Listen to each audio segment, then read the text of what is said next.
સ્થાનિક સ્વરાજની ચૂંટણીનું બ્યુગલ ફૂંકાઈ ચૂક્યું છે। 26 તારીખના ચૂંટણીમાં મતદાન થશે અને 28 તારીખના મતગણતરી થશે। ત્યારે આ બધાની વચ્ચે ભારતીય જનતા પાર્ટીને ટિકિટની વહેંચણી બાદ અલગ અલગ જગ્યાએ વિરોધનો સામનો કરવાનો વારો આવ્યો છે। ન માત્ર ભારતીય જનતા પાર્ટીમાં જ પરંતુ કેટલાય સમાજ દ્વારા પણ ભાજપનો વિરોધ કરવામાં આવી રહ્યો છે। તેમના સમાજને યોગ્ય ન્યાય નહીં મળ્યો હોવાનું, ટિકિટ નહીં મળી હોવાની વાતને લઈને કેટલાય સમાજ દ્વારા આ મુદ્દાને ઉઠાવવામાં આવ્યો છે। ત્યારે માલધારી સમાજના, રબારી સમાજના ભુવાજી દ્વારા પણ આ મુદ્દાને લઈને એક સોશિયલ મીડિયામાં વિડીયો છે તે વાયરલ કરવામાં આવ્યો છે, જેમાં તેમણે ગીર બરડા આલેચનો મુદ્દો, ગાયનો મુદ્દો અને સાથે સાથે સ્થાનિક સ્વરાજની ચૂંટણીમાં ભાજપ દ્વારા રબારી સમાજને, માલધારી સમાજને યોગ્ય ન્યાય નહીં આપ્યો હોવાની વાત છે તે કરી છે। અને આ સાથે જ તેમણે ભારતીય જનતા પાર્ટીને આડે હાથ લીધી છે, જગદીશ વિશ્વકર્મા પર નિશાન સાધ્યું છે। શું કહ્યું છે આ ભુવાજીએ, સાંભળો। જય વિહોદર, જય વડવડા, જય વાળનાથ, જય બાબા। હું ભુવાજીના અગજી વિશ્વનાથ વિહોદર ફાઉન્ડેશન રાષ્ટ્રીય અધ્યક્ષ। આજનો વિડીયો થોડોક લાંબો રહેશે, કારણ કે આ તાનાશાહી સરકાર માટે આજે મારે બોલવું પડે એવું છે।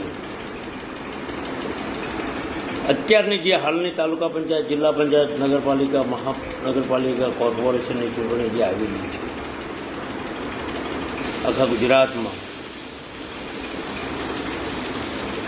તમારા માલધારીઓને ટોટલ અન્યાય થયો છે।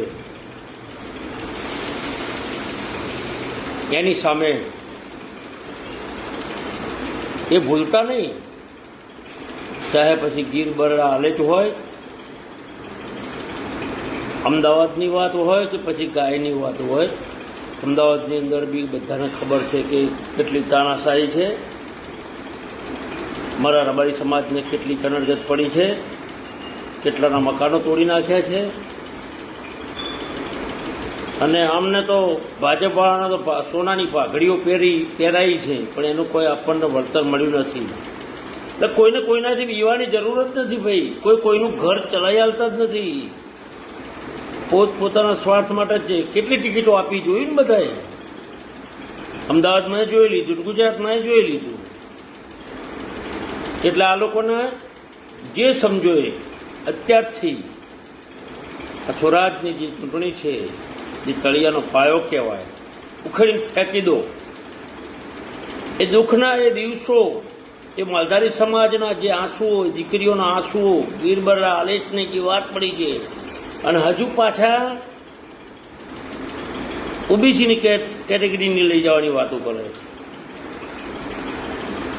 ટોટલ હું તો ભુવાજી બોલવાનો મારા સમાજ માટે બોલવાનો। અને આ ચૂંટણી વખતે 18 આલમને આપણે બધી વર્ણને સાથે લઈને ચાલવાનું, ઓબીસીના ને બધાને લઈને ચાલવાનું। પણ ભાજપ સરકારને ખબર પડવી જોઈએ કે માલધારી સમાજ કોણ છે, બસ દુરુપયોગ જ કર્યો છે, કોઈને બોલવા વાળું જ નથી। આ ભૂપેન્દ્ર કાકાના વોર્ડમાં એ જ વોર્ડ છે, ગોતા વોર્ડમાં કાપી નાખ્યા સમાજને। કેમ આટલો બધો સમાજ છે, કેમ ટિકિટના દાવેદાર નથી અમે? જ્યાં જ્યાં અમારો જથ્થો છે, કોઈ ટિકિટ આપી છે તમે?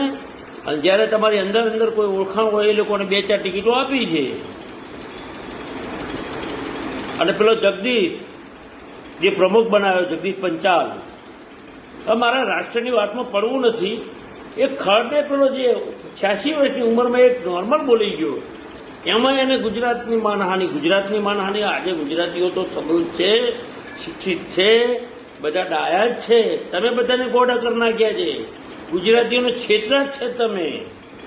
જ્યારથી તમારી 30 વર્ષની સરકાર છે ને, બસ હિન્દુ મુસ્લિમ આ બોર્ડર ઢીકણું પૂછડું બસ બધાને બસ ગોળ ગોળ ગોળ ગોળ ગોળ ફેરવીને મુદ્દાની વાત પર, પાયાની વાત પર જ નથી આવ્યા તમે કોઈ દિવસ। જાહેર માર્ગો તો બનાવવા જ પડે, આમાં કોઈ નવાઈ નથી। રાષ્ટ્રીય માર્ગો બનાવવા પડે, આમાં કોઈ નવાઈ નથી। એ રોડોથી કશું કોઈ નથી મળતું। મારા ખેડૂતોને ન્યાય આપો। ખેડૂતો તમે ગામડાઓમાં આવો, બધા રજળે છે, ગરીબ પ્રજા છે, ઝૂંપડપટ્ટીઓમાં રજળે છે, મોંઘવારી। તે દિવસે રાડો પાડીને બધા કહેતા હતા પેટ્રોલનો ભાવ આમ ને બાટલાનો ભાવ આમ ને। 30 વર્ષમાં પેમાલ કરી નાખ્યું છે ગુજરાતને। પછી એમાં ખેડૂતની વાત હોય, ધંધાની વાત હોય, નોકરીની વાત હોય. એટલે હું તો બધાને જ કહું છું, પણ માલધારી સમાજને ખાસ કહું છું, કોઈનું આપી દેવાનું નથી. તમે તમારી પોતે સક્ષમ બનજો. જાતે જ્યારે વોટ કરવા જાઓ ને ત્યારે વિચારવાનું કે શું વીતેલી છે આપણા ઉપર. એટલે ઉભુવાજી નાગજીભાઈ સણાદર, મારી આ લોકો ઉપર જે ગણો હોય એમને હું આજે આક્ષેપ આપું છું, એ ગણો હોય. પણ વિડીયો થોડો લાંબો બનશે એટલા માટે કે આમને આપણી કોઈ કદર કરી જ નથી. હજુ મારા ગીર બરડાના માલધારીઓ રોવે છે. બહુ લાંબી વાત કરવા જવું. આ લોકો વોશિંગ મશીન છે, અમને ગુંડાઓ ગમે છે, અમને ચોરો ગમે છે, અમને નાટ પેલી બધી હમણાં મારાથી મોઢેથી એ ગમે છે. બસ એમને લઈ જવાના, દબાઈ દેવાના, સેટિંગ કરવાનું પૈસાનું. પેલો રાજુ કરબડા ખેડૂતોનો નેતા બનવા નીકળ્યો હતો, તો તારા આપમાં નતું રહેવું, તારે કોંગ્રેસમાં જવું હતું. જુઠ્ઠાઓની સરકાર છે. હિન્દુઓની વાતો કરે છે. મારી અત્યારે હિન્દુઓની દીકરીઓ ઉપર અત્યારે કોઈ દિવસ આવું નથી બન્યું. 30 વર્ષ પહેલા તમે નજર નાખો, ગમે તેવી દીકરી રાતે વહેલા મોડી જાય. જુઠ્ઠાઓની સલાહ, જુઠ્ઠું બોલવું, બસ ઊભા કરી દેવા બધાને. કંઈક નાનું નિવેદન આવે એટલે બધાને એ કરાવી દેવાનું. મુદ્દાઓને ક્યાંય ફેરી નાખવાના. અત્યારે સ્વરાજની ચૂંટણી છે, પેલો રાષ્ટ્રની વાતો લાવીને મૂકે છે અને જાણે કથા કરવા બેઠો હોય. તો ભાઈ શાંતિ રાખો ને, બધા પોતપોતાના રોટલા શેકવાની વાતો કરવાની બંધ કરી દો અને તમે તમારી કથાઓ કર્યા રાખો. તમારા કાવા દાવા બધું હવે ધીમે ધીમે બધી ગુજરાતના તો ખબર નહીં પણ આખા દેશને ખબર પડી ગઈ છે. પણ મહેરબાની કે અમારા માલધારીઓને ખાસ કહું છું, બહુ આ વખતે છેતરાતા નહીં, નહીં તો ફરી રોવા દાડો આવશે. આ લોકો બધા નવા બધા મુદ્દાઓ લાવી રાખે છે. ગાય માતાને રાજમાતા જાહેર કરશું, રાષ્ટ્રમાતા જાહેર કરશું. હું મોદીનો ચાહક હતો, પણ હવે મોદીને હું માનતો નથી. કારણ કે બસ એને તો જલસા જ કરવા, એને ક્યાં ઘર બહાર છે તો એને પડી હોય કોઈ નહીં. મોદીનો ચાહક હતો પહેલા, જ્યારે મુખ્યમંત્રી હતા ત્યારે એમ હતું કે આપણા ગુજરાત માટે સારું કરશે, દેશ માટે સારું કરશે. હવે મારે વધારે નથી બોલવું, અત્યારે બધું સોશિયલ મીડિયામાં જોવો એમના બધા કાવાદા પેલા.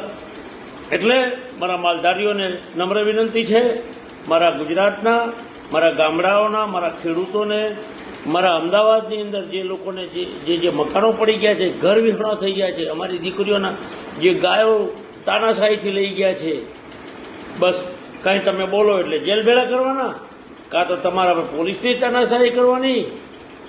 સંઘવી સાહેબ તો મારા મિત્ર છે, પણ સંઘવી સાહેબને રિક્વેસ્ટ કરું છું, ધ્યાન રાખજો. અને શંકરભાઈ તમે તો અમારા છો, થોડુંક અમારી બાજુ ધ્યાન રાખો, નહીતર પછી આવનારની હજુ ચૂંટણીઓ વિધાનસભાની આવે છે, બધા ઘર ભેળા થશે આ લોકો. સ્વરાજની આ જે ચૂંટણી છે, આ જે પાયો છે, આ મૂળ છે, આ મૂળમાંથી ઉખેડી ફેંકજો માલધારીઓ. ભૂલી ના જતા. મારે કોઈ રાજકારણ કરવા હું નહીં બેઠો અત્યારે, મારે ક્યારનું બોલવું હતું, પણ હું રાહ જોઈને બેઠો હતો ટિકિટની વહેંચણીઓની, ક્યાંક હું બોલવા જઉં, નિવેદન અલગ આવી જાય. એટલે હવે કાલ બધું પતી ગયું. જેને સેટિંગ હતા એમને ટિકિટો આપી દીધી, અને જેને નથી આપવી એ કાપી નાખી. અને હજુ માલધારીઓને હતા પ્રશ્નો ઘણા બધા પડ્યા છે. એટલે સંગઠનનો મતલબ એ જ છે કે સંગઠનનો એક કે તાનાશાહી સરકાર હોય એની સામે આપણે વાત કરવી પડે. બે હાથમાં લાડવા. નાગજીભાઈ બુવાજી આજે નથી રાખ્યા અને રાખવા નથી. ભૂતકાળમાં હું તો આપણા રૂપાણી સાહેબ હતા ત્યારે પણ વાતો કરી હતી કે અમને જગ્યાએ આપો, ત્યારે કોઈ સાંભળ્યું નથી. અમારા ભાઈ રણબીરભાઈ, અમે બધા સાથે હતા. રમેશભાઈ હોય, રણવીરભાઈ હોય, ઘણા બધા છે, કિરણભાઈ ઘણા બધા છે. બધા સાથે લઈને બહુ લડ્યા, પણ કોઈ દિવસ કોઈ સાંભળ્યું નથી. એટલે મારા ટોટલ ગુજરાતના માલધારીઓને નમ્ર વિનંતી, એમાં બધા આવી ગયા, રબારી, ભરવાડ, આહિર, ગઢવી, ચારણ. બહુ ધ્યાન રાખજો. વોટ કરવા જાઓ ને ધ્યાન રાખજો. આ આંસુઓ કોઈના સુકાયા નથી હજુ, કારણ કે હું તો બધે ફરવાવાળો છું, બધું લાઈવ જોયેલું છે. એટલે આ સ્વરાજ જે આ ચૂંટણી છે આપણી તાલુકા પંચાયત, જિલ્લા પંચાયત, નગરપાલિકા, કોર્પોરેટરની ઘર ભેળા કરવાના છે, ઘર ભેળા અમને. અને 18 વર્ણને પણ હું કહું છું, કારણ કે આને તો અંદર લડાઈ બધાને જ્ઞાતિવાદ ઊભા કરીને ઝઘડા કરાવવા પેલા હિન્દુઓ મુસલમાનની વાતો હતી, કેટલી બધી ટિકિટો આપી જોઈ એ લોકોને. હવે જ્ઞાતિવાદ ઊભા કરવા છે, બસ એમને રોટલા શેકવા છે. એમને આ 2-4 જે છે બિલ્ડરો છે, 2-4 એમના પેલા ઉદ્યોગપતિઓ છે, એમને સાચવવા છે. અને બાકીના જે બોલે એમને વોશિંગ મશીનમાં ધોઈ અને કમ્પ્લીટ કરી પછી બહાર કાઢવા છે. રૂપિયા એમને જ બનાવવાના છે. મોત ખેડૂતોનું છે, ગાયોવાળાનું છે. પેપર ફૂટે, મારા વિદ્યાર્થીઓ જે ભણી અને જે બિચારા મહેનત કરે એમના પેપર ફૂટે, એ લોકોને એમની સજા માફ થઈ જાય. કોઈ સારા બોલવા જાય ને એમનું બિચારાનું રાત્રે મર્ડર થઈ જાય, 4 મહિના પછી એમને કરીને પાછું એમને બહાર કાઢી નાખવાના. એટલે વધારે મારે બોલવું નથી. જય ભારત. કારણ કે અમને તો બંધારણ, દેશના બંધારણની કોઈ અમને પડી નથી. આ લોકશાહી દેશ છે, નહીં બોલો તો આ હિટલરશાહી જેવા લોકો છે આ લોકો. એટલે વોટ કરવા પહેલા બહુ જ વિચારજો. મારી ભુવાજીની આવી અરજ છે, કારણ કે આપણે તો બોલવાના જ છીએ તાનાશાહી સરકાર સામે. ગમે ત્યારે તાનાશાહી કરે છે આ લોકો. કોનાની પાઘડીઓ બહુ પહેરી ગયા. અને પેલો રાજુ કરબડા, હું આમ ને હું ખેડૂતનું આમ કરી નાખીને તેમ કરી નાખીશ, એ ખેડૂતો રોવે. કરી નાખ ને તું તો તાર નહોતું જોડાવું, ખેડૂતો સાથે રહેવું. એટલે આવા બધા ઘણા બધા નામ મારે નથી લેવું. હું નામ લેવા બેસી તો ખોટું મારે વ્યક્તિગત, અને બધાને હું તો લડવા તૈયાર જ છું. પણ ભાજપમાં જાય છે ને ભાજપમાં જઈને પછી બીજે દિવસે એમની વાતો કરે છે ને, એટલે મને ત્યાં જતા મને ગુસ્સો આવે છે. જય વિહોતર, વંદે માતરમ, વંદે માતરમ. આપનું શું માનવું છે આ મુદ્દાને લઈને અમને કમેન્ટ બોક્સમાં જણાવો ને અમારી ચેનલને લાઇક, શેર અને સબસ્ક્રાઇબ કરવાનું ભૂલશો નહીં. ફરી મળીશું નવા વિડીયો સાથે. મને આપશો રજા. નમસ્કાર.